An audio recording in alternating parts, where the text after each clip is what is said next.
Last September, we attended in Adelaide an event for the Global Arts and Health Alliance mission, which is to understand creativity to improve well-being. So it's lovely to meet you, Alison. Can you tell me how you're involved in this project? My job 2 years ago was to convince the other universities in South Australia to put in what is a very modest amount of money. So each of the universities, that's Flinders University, University of South Australia and Adelaide University, each put $60,000 into a pot, and from that and through Global Arts and Health Alliance, we set up a committee that put out an expression of interest for artists and researchers to come together to actually do these pilot projects. So, 180 grand is not very much at all, and you just think of the richness.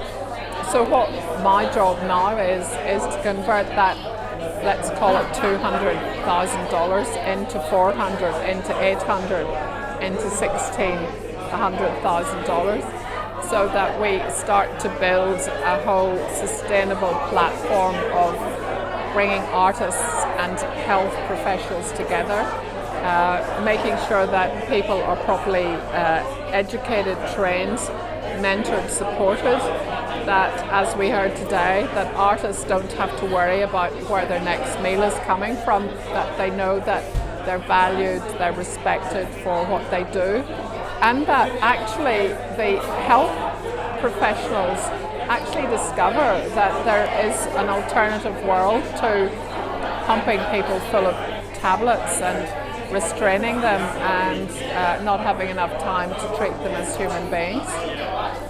So, can you let me know, are you an academic or are you an artist? I'm trained as an academic. I'm not. Well, it depends how you define artist. I'm somebody who thinks outside the square. Yeah, I'm a creative. Yes.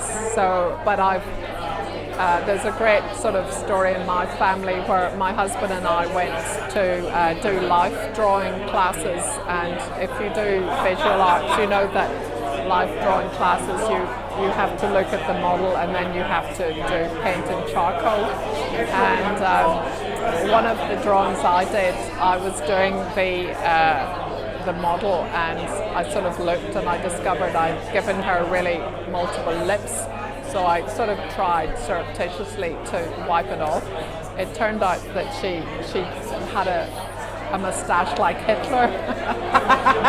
And everybody, so this then became the joke in my family, because my son was going through a hard time, and my daughter, she told me this, and she said, "Mom, I just phoned Joshua and I said, Josh, if you really want to be cheered up, just look at Mom's drawing," and we called it the number 5. So I'm going to get my number 5 drawing put up in my wall, because it's a piece of art in itself. It's actually quite interesting, because do you remember that movie from the 80s, I think it was called Short Circuit, where number 5 is alive? Yeah, probably, yes. I think. Okay. And I personally, I'm chapter 5 in an anthology of stories. So number 5, there's something about that. Number 5. That's completely nothing to do with this. It could be Chanel as well. Chanel. Oh, number of course. 5. Of course. Number 5. So there you go. That's all for this week. If you want to get in touch, send us an email. We'll see you next week.